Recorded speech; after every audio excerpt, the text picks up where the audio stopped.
everyone, welcome back. Thank you for joining me. Going to get right into it because this is a really fun topic for me to discuss. So the name of the blog this week is called What is an Empath? So before I start, if you look up empath in the dictionary, you will not find it. Because of course it has the root, that's the root of empathy. But an empath is more of a metaphysical term, so you'll understand. I'm sure a lot of you already know that anyway. Anyway, as I said, this is a really interesting topic for me to discuss. It's also a very, very personal one for me. Until I became an adult, I really did not understand or could not even really define the word empathy in a way that made sense to me. I certainly did not know what an empath was. When I started to realize there was something different about me, other people did too. I was told at one point that I was an empath.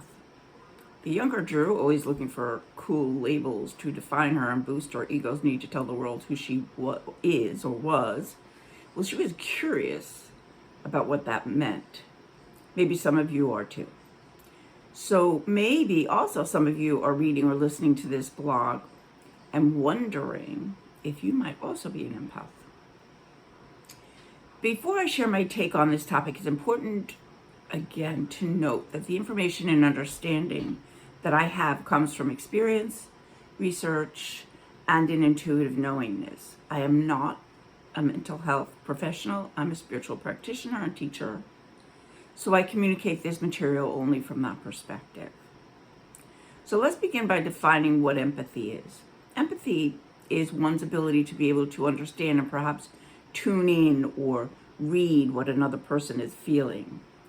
Some people need to kind of put on their empathy cap to try to understand the emotions and feelings of others.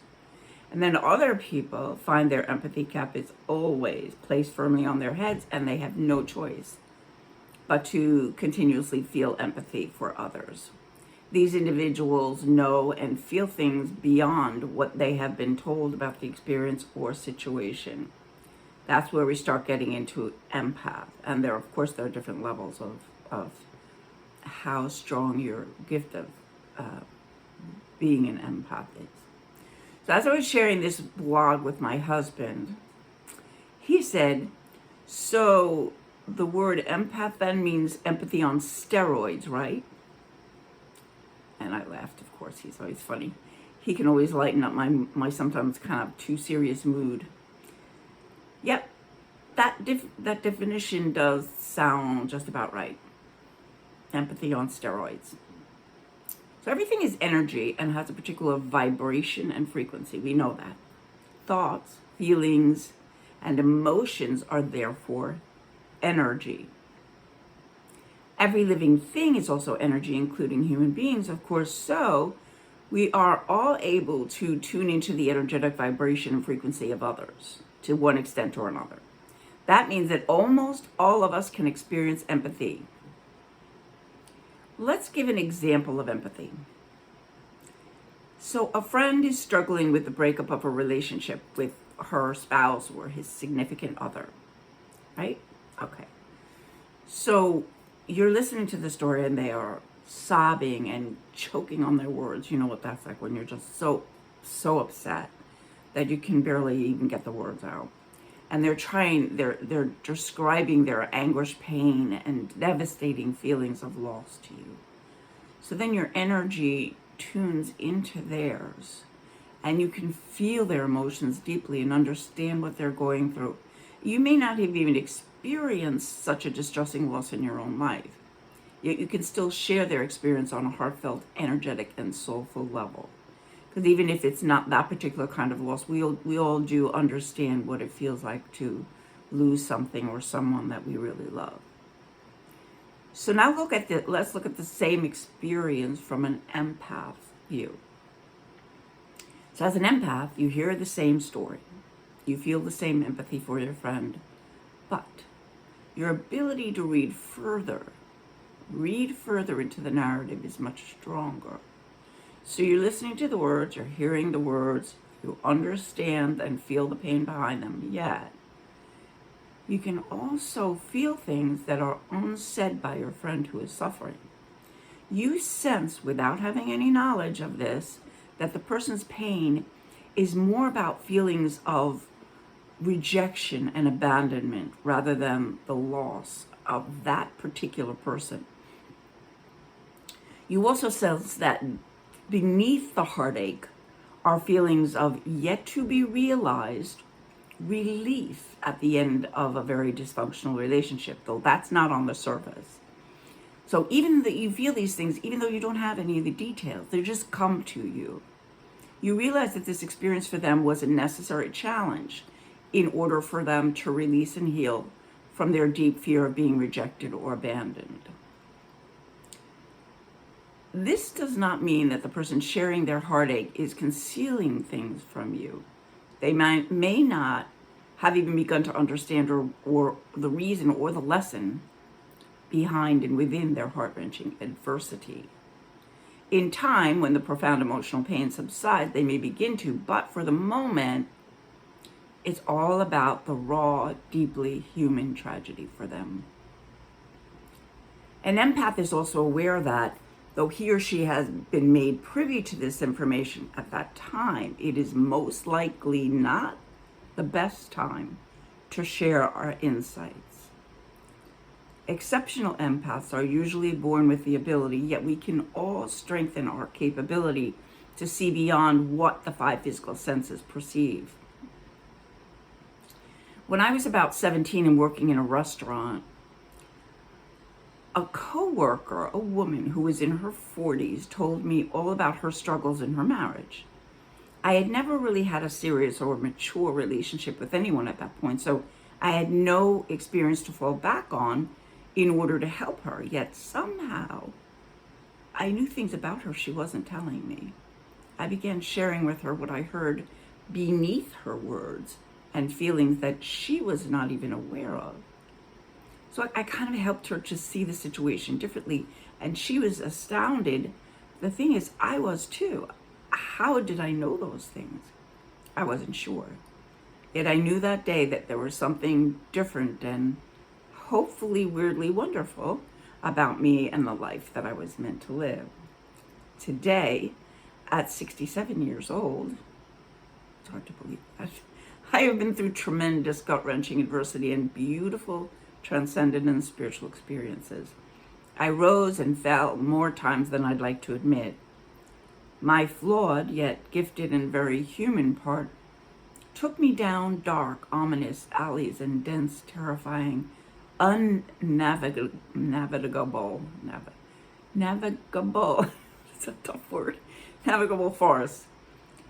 Yet my soul was ever present, patient, and persistent as she continuously guided me back to my true path. With each mindless mishap, a mystical lesson was learned and an evolutionary step followed for my soul. As a teacher and an empath, I profoundly understand that a spiritual journey is rarely a straight path forward. We all choose this earthly experience because we still have lessons to learn and gifts to share with others and the world. Empathy is one of the greatest gifts we can give to each other. It is also one of the best ways to expedite our soul's evolution. Why? I believe it's because being empathetic to the pain of others brings forth many other qualities of an enlightened, wise soul, which is what we all are. We just forgot the truth some or much of the time, but it's all there. So in sharing empathy, we are kind, compassionate, sensitive, caring, forgiving, tender, tolerant, generous of spirit, and most important, loving. The more we practice empathy, the more empathetic we become. Our ability to see beyond what we hear and see with our physical senses heightens because our vibration and our frequency rise. We elevate ourselves to more spirit and soul than human. we become more tuned to the vibration of our team of light too. And thus we can bring forth information and truth that we were previously not able to access. So let us finish with a prayer. Dear God, today may I be of service. Every person, every experience that unfolds, and every person that crosses my path, may I find a way to share my love and appreciation for all of life and its people. Please provide me with wisdom, insight, and a honed sense of empathy so that I can make a difference in my life and the lives of those I meet along the way. Amen.